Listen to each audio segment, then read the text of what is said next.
Humane Society is for prevention of accidents, the rescue of persons in danger of drowning, and the recovery of the bodies of persons drowned, and any other safety work we're asked to do around the Greater Glasgow area. The prevention work's still there, it's more than it's ever been. The rescue work is limited just now because you can't rescue people if you're not told by anybody that the people are in the water. So it's quite a strange situation, but by virtue of being here, you will end up doing rescues.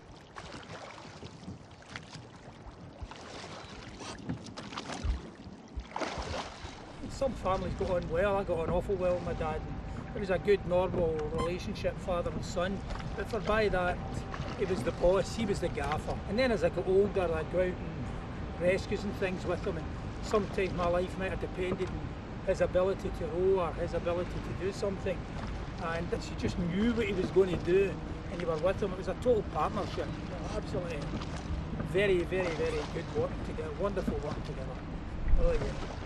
There was nothing like it, you know.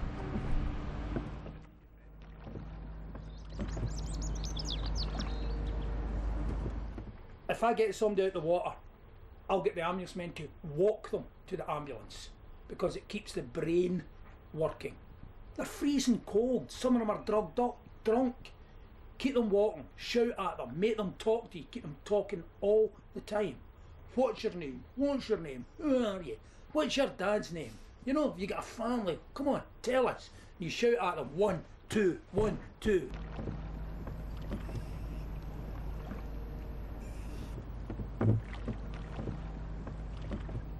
I heard unofficially today that there's 2 men still missing in the river. One was seen to jump off the Erskine Bridge, and if he's in the water, that body's on the surface somewhere and it's floating around, and to me that's criminal.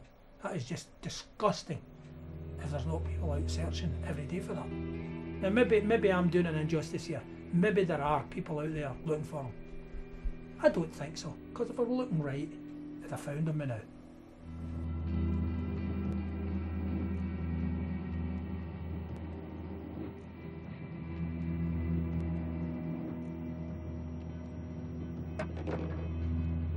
Seeing a dead body doesn't really upset me, but it makes me doubly sure I'll try not to see any more.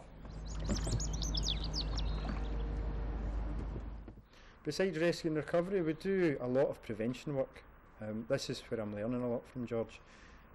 It can be something as simple as where to place life belts along fences, right up to advising engineers on how to erect fences in such a way that they won't be climbed, people can't sit on the other side of them. And I learn from past mistakes that people made, and George is trying to instill in me that history shouldn't have to repeat itself. It's not a common occurrence, but it's typical of what happens here.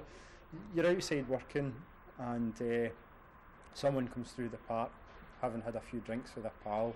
They're bored, it's the middle of the afternoon, and they decide to throw a life belt off. Now, a lot of people would think, well, it's a life belt, go pick it up, put it back up, there's nothing to it. We saw that happening, so we could put it back up right away, but if it was maybe a Friday night and we went back into Monday morning, if over the weekend someone went off that bridge and someone else had to watch them drown, that is devastating for anyone. It ruins a whole life, and also it means someone else is drowning. And you can imagine that we get quite upset when we see that. And when you approach people about these things, they get quite uptight and they think you've no right talking to them, but it's hard for them to see it from our point of view when we see the end result. It can be a bit frustrating at times, but that's why we're here, that's why we plod on and keep doing the best we can and try and let people see where we're coming from. Eddie, yeah. I've just had a shout from Drew Manzi. He says that the kids have thrown a big ladder into the water up about Rutherglen.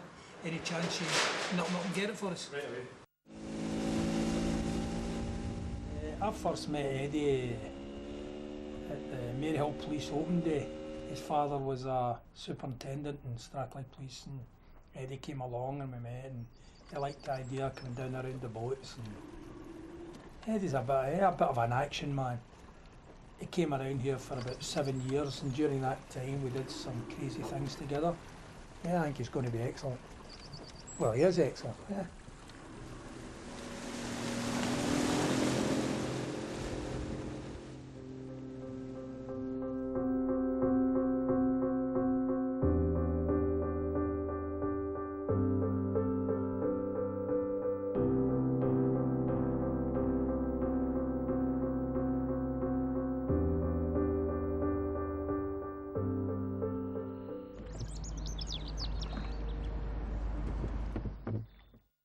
When you get Fire and Rescue saying that they've signed us up as advisors and they will come to us for all our knowledge and everything, and the months are passing and we haven't been asked for a single piece of information. I mean, if they got a call out to an incident, they could get myself or Eddie to attend at that incident, not take part in it at all, but just have a watching brief and advise them. I've heard that there was an incident in the city centre under a bridge where a man was drowning and the fire and rescue team didn't know how to get into the pontoon to rescue him, and had to stand and watch him drown. And as far as I know, in the history of the society, no officer has ever watched a man drown. Being totally out the loop, just having to stand there and watch is very, very difficult. You know, your instincts kick in, you want to jump in a boat, you want to find out what's going on, you want to try and help, but they've made their own decision and we're too small to stand up and say that was the wrong decision. Hopefully they'll learn quickly and they'll become a very efficient rescue service and they'll start doing things as well as we did them. Eddie knows the score. Eddie knew the battles we were in before he decided to come and join me. He knows what's happened. He knows what still could happen. And he's in there. He is 100% for Glasgow Humane Society. You know, and he's good.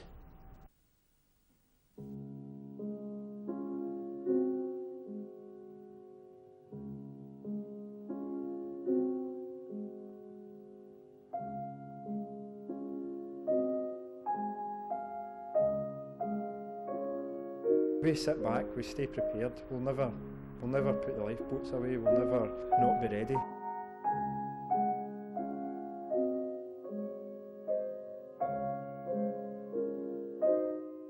I'm sorry, I think the Humane Society is worth its weight in gold. That's why I'm staying here fighting for it. And at least I'm getting the privilege of passing the information on to someone who hopefully will carry that information for the future.